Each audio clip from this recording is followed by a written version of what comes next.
এই চাপলি কাবাবটা খেতে ভীষণই মজা। সামনে যেহেতু কোরবানির ঈদ, তাই আজকে এই মজাদার কাবাবটার একটা সহজ রেসিপি শেয়ার করছি আপনাদের সাথে। আমি এখানে 300 গ্রামের মতো গরুর কিমা নিয়ে নিয়েছি, খাসির কিমাও হবে। পরিমাণ মতো লবণ দিয়ে দিচ্ছি আর বাসায় তৈরি করে একটা কাবাব মশলা দিয়ে দিলাম। আমি দুটো মিডিয়াম সাইজের পেঁয়াজ, ছোট এক পিস আদা আর কয়েক কোষ রসুন আর কয়েকটা কাঁচামরিচ একসাথে পেস্ট করে নিয়েছি। সেখান থেকে আমি 3 টেবিল চামচের মতো দিয়ে দিলাম। তারপরে একটা শুকনো মরিচটা ভেঙে দিয়ে দিচ্ছি।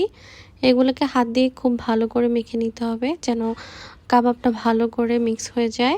একটা প্লেটে আমি সামান্য কিছু তেল নিয়ে সেটাকে ভালো করে ছড়িয়ে দিচ্ছি যেন আমি এখানে কাবাবটাকে একটু ভালো করে পাতলা শেপ দিতে পারি, যেহেতু এটা হাতে দিতে গেলে অনেক সময় এটা ভেঙে যায়। ওই জন্য এই কাবাবটা পাতলা হওয়ার কারণে মূলত এই কাবাবটার নাম চাপলি কাবাব।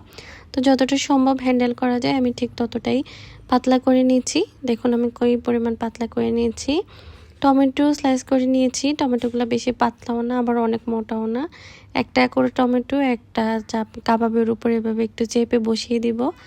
তারপরে সামান্য তেল দিয়ে সেই কাবাবগুলোকে আস্তে আস্তে করে ভেজে নিব। প্রথমে যে পিঠটা নিচের দিক সেদিকটাই দিব, পরে উল্টিয়ে টমেটোর সাইডটা নিচের দিকে দিয়ে দুই পাটটাই ভালো করে ভেজে নিতে হবে। আমার 300 গ্রাম কিমার দিয়ে প্রায় 7-8টার মতো কাবাব হয়েছে। তো এখন আমি আস্তে আস্তে কাবাবগুলোকে ভালো করে ভেজে উঠিয়ে নিচ্ছি। এই কাবাবগুলো পরোটা, লুচি যে কোনো কিছুর সাথে খেতে ভীষণই মজা লাগে।